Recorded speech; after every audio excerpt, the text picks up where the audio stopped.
Welcome to St. Crowley, home of the Undercouncil.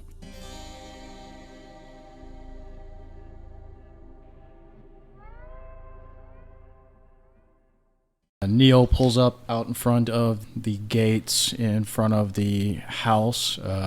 There's a pretty long driveway up to the house across the grounds, and an intercom system inset into one of the posts of the gate. Neil pulls up and kind of has to back up and take another shot at it because he is a little bit too far away from the intercom system for his arms to reach. He's not used to using these things. But he eventually presses the button on the intercom. But Neil goes ahead and eventually pushes the switch on the intercom system at the gate. This is Neil and the rest of the Undercouncil. We're here for a meeting with Miss Delacroix. Oh, yes. Hold on a moment. I don't think she was expecting you. I thought we had called ahead. No, y'all did not call ahead, stating that, she probably already knows we're coming. Oh, well. A presupposition on your part. No, it was a presupposition on all of your parts. But All right, let's not split hairs here. I digress. We thought Casimir was doing it. I barely know how to use a phone. And I don't know the bitch, so yeah. I'd recommend not calling her a bitch. She's a nice lady. Bitch. The security guard, or whoever it is answering the intercom system, comes back shortly and says, yes, Miss Delacroix says that she'll meet with you. Come on up to the house, pull around to the side and park. The right side, that is. That a short joke? Hammond's a midget. He is vertically impaired. He prefers the term runt. It's okay, short stack. We all love you. He gets to play the elf in a Santa Claus cosplay. You guys are fucking terrible. We know. Neil says, thanks very much. We'll go ahead and do that now. The gate opens up on a mechanical track, and I presume Neil pulls on through, Yes. travels up the driveway, and parks in the appropriate place. Yep, I don't think there should be any actual challenge in doing this. No, of course, there's no actual challenge in doing this. Good, because Neil would fail it.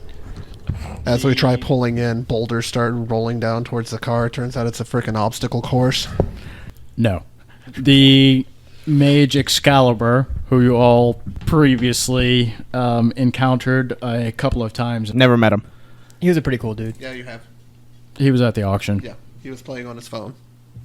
I was outside of the auction because I look like a hobo. We met him outside. Well, he was mostly ignoring all of you anyway. Well, he is waiting for you as you pull around the side in his typical garb of a nice button-down shirt, blazer, slacks, and loafers. He is once again playing around on his phone. I tip my non-existent hat to him as I pull in. Oh, it's you guys. Great. It's good to see you, I guess. Yeah, what are you guys here for? We're here to speak to Elsa. Well, obviously, you're not here to speak to me. We could be. There's I am. Nice to see you again, Excalibur. How you doing? Who are you? Victor. Oh, yeah, sure. Okay, Victor. he was Good the to guy see you, too. He was the guy trying to hide behind a potted plant at the auction. The homeless-looking man from the auction. Well, he still looks pretty homeless to me. You're not too far off. Well, cool. So what are you guys here for? We're here to speak to Elsa on her behalf to introduce us to the Ashcroft family in regards to Delilah's murder. He interrupts you, laughing stiltedly. The Ashcroft family, huh? Yet there is some information related to our investigation of Delilah, and we would like to visit the Ashcroft family residence in order to pursue a certain angle. Oh, okay. Is that it? Yes. Oh, that's all. Okay. Yeah, Elsa's gonna love to hear this. You're kind of scaring me over here, Excalibur. Well, good. I'm a scary guy. Only in words. Mostly. All right, you guys come on in. Guessing we were correct to assume that there's not all that good of blood between the families. Yeah, so what you need to understand about the mages of St. Crowley, 5 families, right? Ashcrofts, Delacroix, the Morgansons, the Danehursts, and I forget the other one, if I'm honest. I'm not from around here. Anyway, they hate each other, all of them. But the only reason that they don't fight openly is because mage war, man, it causes some collateral damage. It's not magical. No, it's very magical. That's kind of the problem. Look, I know what you're trying to do, but that was just a terrible pun. Come on, bro. Just a little chuckle is all I need to get me through the day. This ain't Disney. Excalibur just stares at you until you stop talking. Wait, is that how we do that? That's all we have to do? Shut up, handbone. Right, so the Ashcrofts. Yeah, we can probably make introductions. We're not actively trying to kill each other right now. That'd be very useful because to definitely help us find the true killers of Delilah, because they seem to elude us still. Oh, imagine that. You could join us to help if you would like. The puppies and the leech can't find a dead body. Yeah, you puppies and a leech. Who wants calamari? Yeah, you definitely see Neil turn towards Victor and just looks at him very angrily with his lips curled up. It's a joke, buddy. Please stop being mad. All right, come this way, Excalibur tells you as he leads you towards a side entrance into the family home. Miss Elsa's up in her office. I believe Casimir knows the way. Yes, I remember. Yeah. Come with me. Oh yeah, didn't you say you also had some news that you needed to share with Elsa as well regarding some girl? Yes, Elsa sent me on a special assignment to deliver a message to her daughter, who is a captive of Rommel. Out of character, I wish to point out that while he makes fun of us not being able to find her killer and the bodies, at least none of us are dead like the mage representative. I lead the group down the hallway to Elsa's office. I knock on the door. Come in. I open the door and allow my companions in. Elsa, I say, extending my hand. A pleasure to meet you again. She extends her hand in greeting and shakes briefly. Come in, please. She glances at the rest of you. What can I do for you today? This is a rather unexpected visit. Well, to begin with, I think you will be pleased to know I have delivered your message to Ava. Good. And did she send a reply? She has not yet. I needed to deliver the message and leave very quickly so that I would not be caught. Oh. I will follow up with her soon. Delivering the message and your diligence. She appeared to be fully healthy and everything, right? Yes, she appeared to be in good condition. She's being well taken care of. Good. I'm glad to hear that. She looks a little pensive. So I can't imagine delivering that message brought you all to my doorstep. What's going on? Not entirely. We are seeking some aid in being introduced to the Ashcroft family. We are following up on the murder of Delilah, and we are trying to find any possible belongings she may have had that might give us a lead, or any connection she may have had. And unfortunately, the only place we know to go is her family home. Delilah was not on the best of terms with her family anymore. They had a falling out some few years ago. Yes, we are aware, but there is the possibility that there may have been something left over, perhaps from her childhood, that she has some kind of tie with. Now, we need you to sort of provide an introduction. I'm sure that the mages, being as careful as they are, will not take kindly to werewolves, my kind, and him just be knocking on their door. We basically don't want to get our asses shot. That's the least of your worries from our kind. Well, figuratively. I can make introductions, but I can't guarantee that they'll be happy or welcoming. The families aren't on the best of terms with each other, although most of the feuding has stopped as a result of our current predicament. Well, then, do you perhaps know another place or person that Delilah has very close ties to other than her childhood home and her family? I would not be able to tell you that. Obviously, she wasn't a member of my family. She seemed to be in your district, so I thought you might have had some knowledge of her doings. Not in particular, no. But like I said, I can make introductions to the Ashcrofts. We are fully aware that this is no guarantee of an amicable meeting. We merely ask that we get whatever good impressions we can. Some is better than none in this circumstance. We just hope that they'll work with us, and since we're trying to find out what happened to their daughter. And is this official Undercouncil business?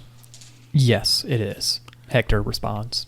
Well then, I might be able to accommodate your request then. The Ashcrofts are very proper and well-to-do.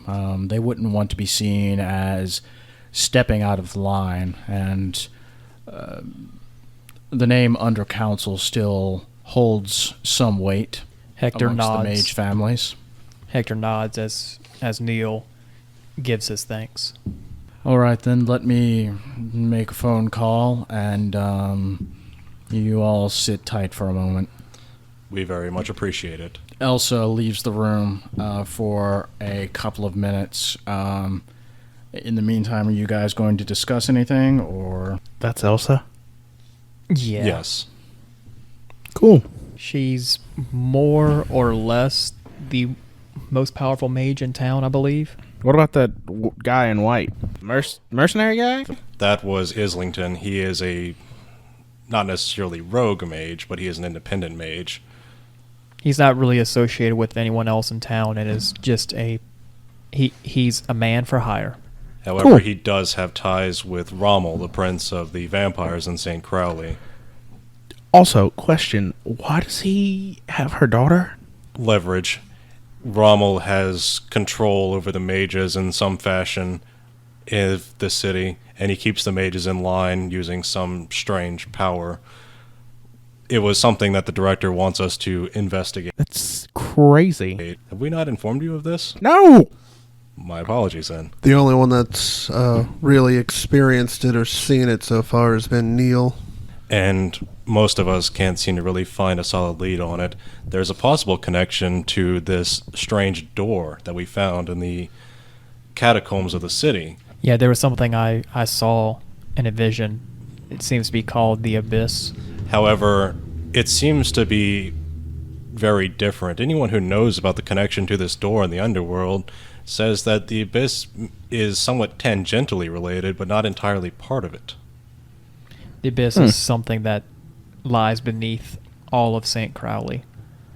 And from what I understand, Rommel is able to manipulate it so that it prevents mages' magic from working as intended. As I understand it, the Abyss is something that sort of, how to describe it, leaks through when mages use their power and creates a sort of paradox, as it was explained to me. Elsa steps back into the room. The Abyss, she interrupts you, does not just underlie St. Crowley. It underlies all of reality. Interesting. And as I understand it, when mages use their power in the presence of ordinary people, the consequences of seeing these powers creates a paradox. Am I correct? Yes, it's because human souls have a shard of the Abyss embedded in them, and the Abyss causes the soul to rebel against the presence of magic. And somehow Rommel is able to direct this. That's a dick move. Quite. It's Oh, sorry for my language, Miss Elsa. I'm Victor, extending a hand. good to meet you, Victor. She looks you up and down with a frown on her face. In any case, We apologize for his smell. Oh no, it's fine. Are you talking about this? As I take out the soul-seeing orb and hold it in front of me. The what? That orb that the soul was in? Oh, I thought it No. The soul left it, but the orb remained. lets you, or I think it lets you see souls. That's how Rachel saw who Victor was. Yes, if you look through it, you can see a soul. Oh dear. As she sees a mass of tentacles and everything, since he is in fact a kraken. Okay. In any case, I spoke to Jeremiah Ashcroft, and he is willing to meet with the Undercouncil. I should warn you, however, that the Ashcrofts are, even by mage standards, they're manipulative. lovely. Well, we do appreciate the warning. We will be on our guard. And obsessive. What mage isn't obsessive about something? The Ashcroft family belong to the Mysterium, which probably means nothing to you, but they're more obsessive than most. Is there anything in particular, they covet? Knowledge. Nice. Well, thank you very much for meeting with us on such short notice, Miss Elsa. Can mages take knowledge forcibly? Mages can do whatever they can imagine if they spend enough time figuring out how to do it. They can generally try to read your mind if that's what you're asking. Yeah. This was Hammond asking in character, by the way. He was okay. Yeah. Why, yes, certainly someone who is well versed in the mind arcana can do things to a consciousness that, it defies description. Are there ways to protect from this?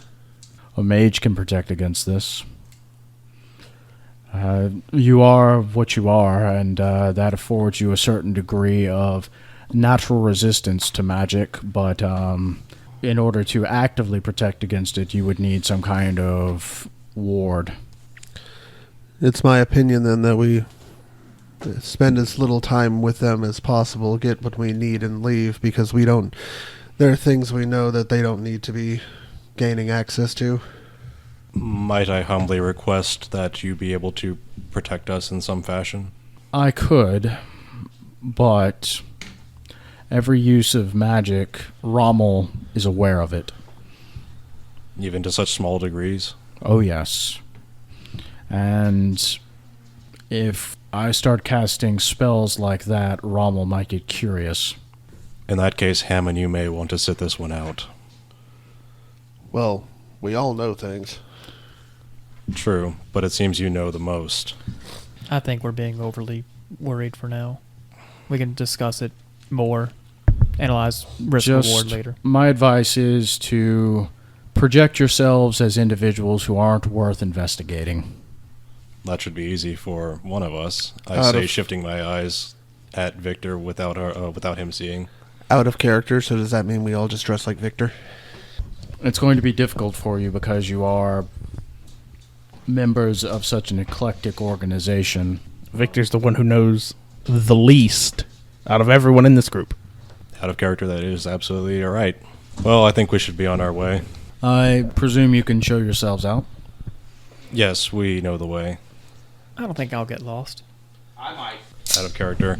As the group leaves, I stay behind and say I need to inform Elsa of one last thing. And I basically wait. If at all possible, I would like to discuss some recent discoveries with you at another point. Something that might be of interest to you. Elsa kind of looks at you questioningly. Okay. Yes, that sounds interesting. Yes, I'll be able to explain more later. But there is something beneath this city that is possibly tied to the Abyss, but we may need help of mages to resolve it. But that's all I can say for now. Very interested to hear this, then. But that's all I can say for now. I'll be in touch later. Out of character. I completely forgot about trying to let her know about the door and everything underneath the city. I remember, though. Yes, you did. One thing at a time, basically. One thing at a time. And I leave to join the rest of the group. All right. I presume you make it back to Neil's van and set off without incident. Incidentally, we actually get lost about 3 times. We wind up in the kitchen at some point. Victor eats most of the things in the pantry. But in all seriousness, yes, we do make it back to the van in time. As Victor pulls out the parking lot, he manages to avoid all the nail strips and barricades. Because there were none. Wait, Victor's driving? I didn't know Victor was driving, Neil. Yes, well, no, Neil was driving.